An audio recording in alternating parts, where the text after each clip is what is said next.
Kasih contoh penawaran produk langsung dong.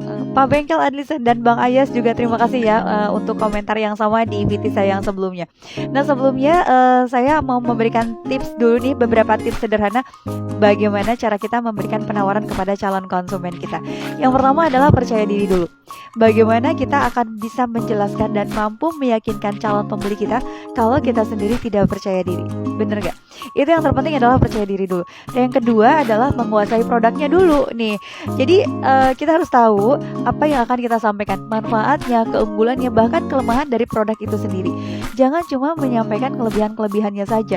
Jika memang produk itu memiliki kelemahan untuk kondisi tertentu, maka kita harus menyampaikannya juga secara objektif ya.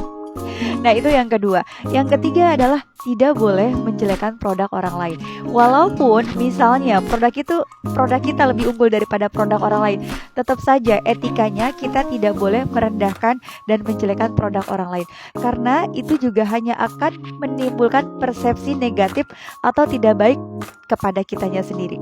Betul nggak? Nah itu yang ketiga. Yang keempat adalah berikan impresi yang baik. Jadi berikan supaya orang bisa menilai kita dengan baik. Nah salah satunya yaitu tadi, kita tidak boleh menjelekkan produk orang lain, karena itu hanya akan membuat penilaian negatif orang lain terhadap kita. Nah dan juga kita tidak boleh memaksakan atau mengintimidasi calon pembeli kita untuk membeli produk kita, karena lagi-lagi itu hanya akan membuat orang lain merasa nyaman dan tidak enak sama kita gitu ya. Impresinya kita menjadi tidak baik.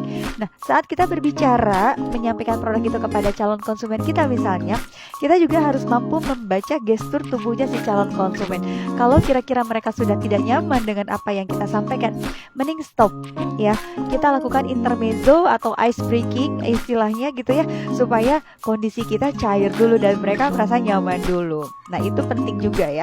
Nah yang kelima adalah ketika sudah terjadi deal atau closing untuk membeli produk kita, maka berikan pelayanan yang terbaik untuk customernya. Misalnya memberikan bonus atau memberikan free ongkir dan lain-lain sebagainya yang kira-kira membuat mereka nyaman dan membuat mereka senang belanja sama kita. Itu adalah 5 tips sederhana bagaimana cara kita menawarkan produk kepada konsumen. Nah kalau mau tahu bagaimana versi saya menawarkan produk secara langsung, mending teman-teman ikutin live saya, live jualan saya setiap hari Senin sampai dengan Jumat di jam 3 sore sampai dengan jam 5 sore ya, setiap hari ya. Di situ teman-teman akan melihat bagaimana cara saya jualan dan menawarkan produk secara langsung. Oke, anyway, saya lagi pakai headsetnya Logitech. Kira-kira suaranya aman gak? Kalau misalkan teman-teman mau pakai yang sama, bisa cek di keranjang kuning bawah.